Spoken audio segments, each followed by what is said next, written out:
Bruno eta Samuel oso antzekoak dira, baina beraien bizitza oso ezberdina da.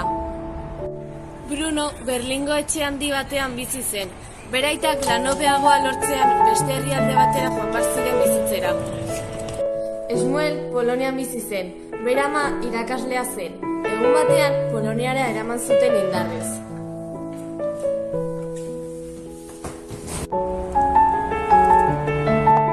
Brunok Samuelek emandako pijama janzten du. Eta Bruno hesiaren beste aldera pasatzen da.